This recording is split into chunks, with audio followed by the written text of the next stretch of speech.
Well, good evening, good morning, good night.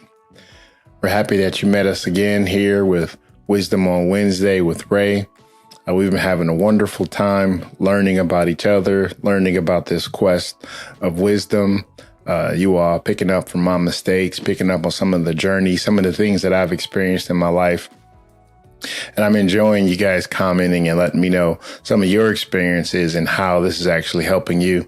I'm elated that you guys are taking time to watch our videos, that you guys are sharing our videos. And as usual, if you like it, we ask that you like it, that you share it with some people that you care about, share it with some people that you don't care about. But we're trying to get to 500 subscriptions, and we're going to need your help.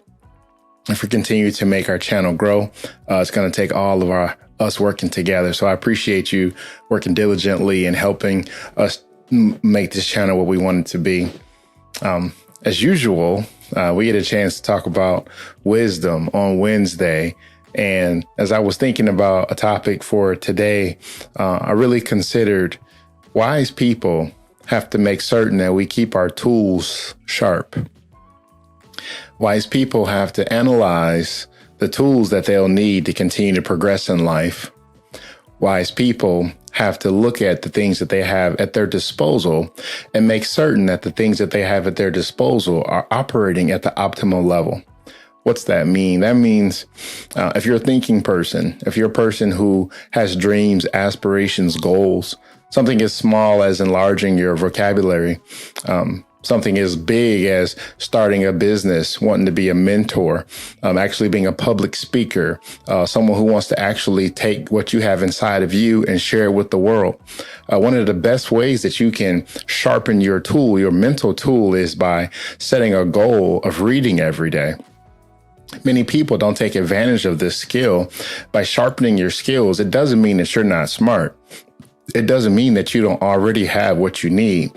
But a wise person will realize that in order for me to get ahead, I have to make sure that all the tools I have are running at an optimal level. And the greatest thing that you can do is to exercise your muscles. Because if you exercise your muscles, you're going to get full potential. So if you get full potential, you're going to have to start digesting 2 or 3 pages a day. You see, somebody thought I was going to say 2 or 3 books a day. No, that's not this podcast. But if you want to start a goal, one that you can actually accomplish, you're going to have to start making goals that are easy for you to attain. You see, friends, when you start attaining and amassing success, what you're going to do is you're going to start building consistency. So if you set a small goal of reading 2 to 3 pages of something that will sharpen your tool each and every day, study your craft, study somebody who's already doing what you want to do. Study somebody who, if you want to be a public speaker, start listening to podcasts, start listening to people that you see have a gift, and you can actually see how they function. Just because you study other people's method doesn't mean you're going to duplicate their method. But what's going to happen is as you watch them, your creative juices are going to continue to grow. You see how this goes? If you have aspirations of owning a detailing shop, if you have aspirations of doing anything with your hands, you're going to have to start practicing. You're going to have to start doing things, maybe not monetarily being compensated just yet, but you're going to have to start getting some reps. And the only way that you can sharpen your tools is to recognize which tools you have. I have an exercise that I want to challenge you with today. Take a strengths inventory. A strengths inventory. Now, I know all of you grabbed a pencil and you listed a bunch of things and you're like, I'm good at this, I'm good at that, I'm good at this. But this exercise is a little bit harder. I'm not asking your opinion of what you're good at. I want you to ask somebody that's close to you what you're good at. You see, it just got a little bit interesting. Ask the people that's closest to you, what are you good at? What things did you do naturally? You don't even put thought into them. Something you could possibly make money off of. Something you could possibly change the future of generations behind you if you actually put pen to paper. You put thought together. What is it that your family knows that you do well? What is it the people close to you know you do really well? And see if that complements something that you've already been considering. Or better yet, if they bring back something to you that scares the living daylights out of you. Friends, the thing that scares you the most is that thing you're supposed to do. So if people can recognize your gift, if people know exactly what you're supposed to do, but we've thought ourselves out of it, We haven't listened to the right information. We've listened to people who told us that we weren't good enough. We've listened to people who lied and said it was easy. And we tried to think about it and we scared ourselves out of our dreams. Ask the people close to you, what are you good at? And take a strengths analysis, a strengths inventory, and find out exactly those things that you're good at. Once you've taken that inventory, once you've analyzed how good you are, now you can actually start sharpening your tools toward this particular skill set.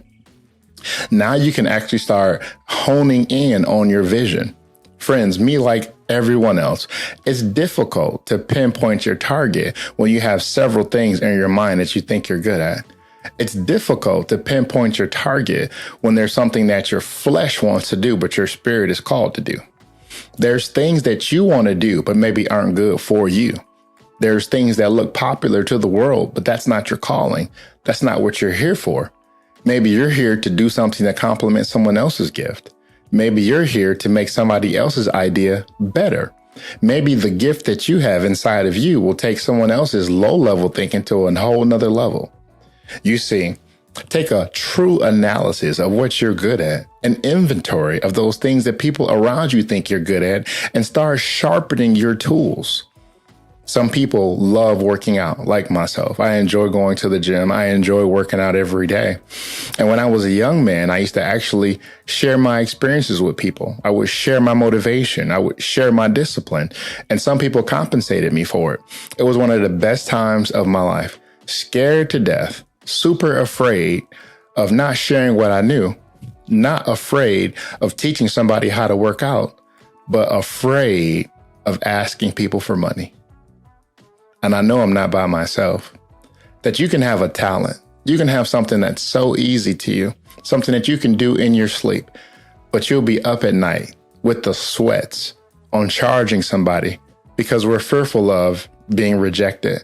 We're fearful of sharing our pearls with swine, monetizing our gift and somebody rejecting our gift. And now we think they've rejected us. Sometimes people can't afford your gift. Sometimes people can't afford what you have to offer.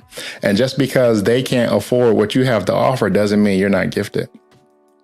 So I share that with you to say that there's some things that are going to happen in your life that aren't going to happen until you take a risk.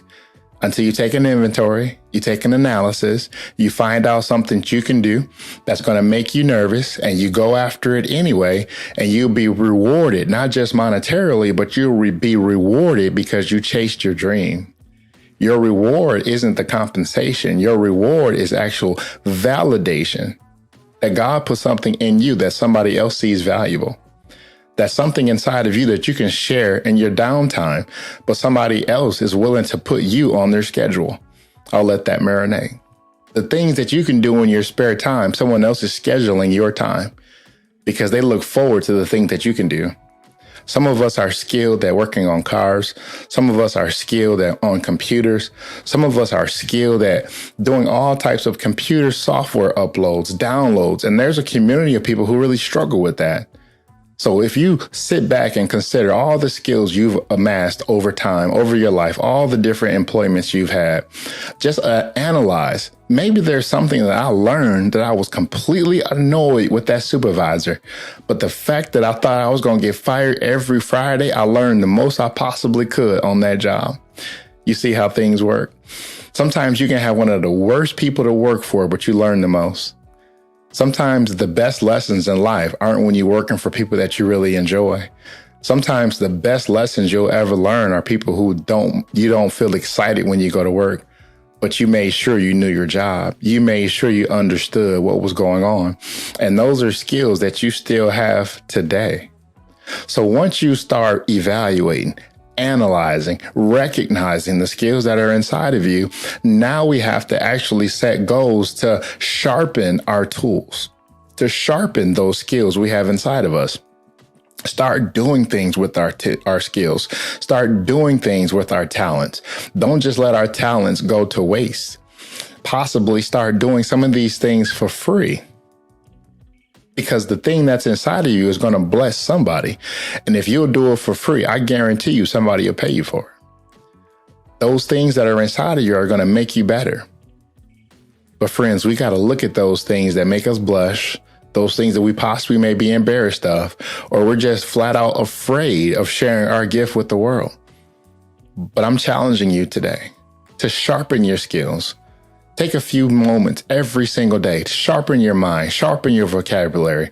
Read 3 to 5 pages of something deep each and every day, something challenging, not always something entertaining, but something that will challenge your mind. Some of those 5-syllable words, some of those things that will actually expand your thought process, something that will expand your vocabulary, something that will expand the way you see the world. You see what happens? When you start working on yourself, what will happen is you'll start seeing yourself as valuable and not just something that anybody can just pass over. When you start evaluating that I only have so much time on God's green earth, why am I not making the best of the time that's afforded to me? Why am I not exercising and making a tribute to God that the gifts he's given me, I'm appreciative and I'm going to work out all those things that he's given me. If he's given me one body, all I have is one body. So I'm going to take care of my temple the best way I can. All I have is one mind. So I'm going to exercise and challenge my mind as best I can. And since we're being vulnerable here, I want you guys to know I'm not just talking. I'm actually in the process of expanding my gift. I've actually enrolled into my master's program to where I'm going to finish my seminary degree. But I'm challenged because it's been a long time since I've been in school. But since I've been in school, I feel like my mind is expanding. I feel like my appetite for learning is growing. I feel like I can take more than I thought I could. You see, friends, sometimes you just got to enroll. Sometimes you just got to take those free Google classes. Sometimes we just got to stop scrolling and find something to study because it's in you. I want you to hear from me today. It's in you. It may be dormant, but it's in you. Find the time, find the resources to sharpen your tools because God didn't give it to you for it just to go to waste. That's my word of wisdom for today. I pray that you have a wonderful day, a wonderful week. And remember, those things that are inside of you is going to be a blessing to somebody, but you're going to have to show it off to the world. Have yourself a great day.